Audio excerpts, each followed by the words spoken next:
গণতন্ত্র কি শুধুই ব্যালট বাক্সে সীমাবদ্ধ, কিংবা ভোট দিলে কি দায়িত্ব শেষ, নাকি গণতন্ত্র মানে প্রতিদিনের জবাবদিহিতা? আজ আমরা এমন এক প্রশ্নের সামনে দাঁড়িয়ে আছি, বাংলাদেশের গণতন্ত্র কি শক্তিশালী হচ্ছে, নাকি শুধু আনুষ্ঠানিক হয়ে যাচ্ছে? চলুন এবার প্রেক্ষাপট আলোচনা করা যাক। 71 সালের যুদ্ধ।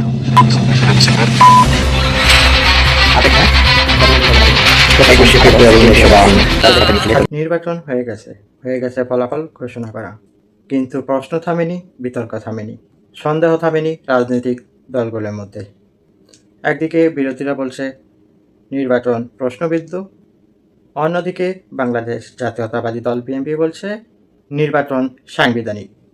কিন্তু জনগণ কি ভাবছে? চলুন মূল আলোচনায় যাওয়া যাক।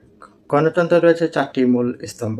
1 নম্বরে রয়েছে অবাধ ও সুষ্ঠু নির্বাচন। 2 নম্বরে রয়েছে মত প্রকাশের স্বাধীনতা। 3 নম্বর শক্তিশালী বিরোধী দল। 4 নম্বর জবাবদিহিতামূলক সরকার। শুধু ভোট হলেই গণতন্ত্র পূর্ণতা পায় না। যদি বিরোধী দল কার্যকর না হয়, যদি সংসদ হয় বিতর্কহীন, যদি সমালোচনাকে ভাবা হয় শত্রুতা, তাহলে গণতন্ত্র হয় দুর্বল। সংসদ শুধু আইন পাশের জায়গা নয়, এটি প্রশ্ন করার জায়গা, এটা জবাব চাওয়ার জায়গা। তবে বিপরীতে রয়েছে পাল্টা যুক্তি। অনেকেই বলবেন নির্বাচন হয়েছে, সরকার গঠন হয়েছে, সব কিছুই সাংবিধানিক। কথা একদম ঠিক, কিন্তু গণতন্ত্র শুধু বৈধতার প্রশ্ন নয়, এটা বিশ্বাসেরও জায়গা। যেখানে জনগণের আস্থা কমে যায়, সেখানে গণতন্ত্র শুধু কাঠামো হিসেবে থেকে যায়, আত্মা হিসাবে নয়। এই দেশ মুক্তিযুদ্ধের মাধ্যমে স্বাধীন হয়েছে, এই দেশ বহুদিন ধরে ভোটের অধিকারের জন্য লড়েছে।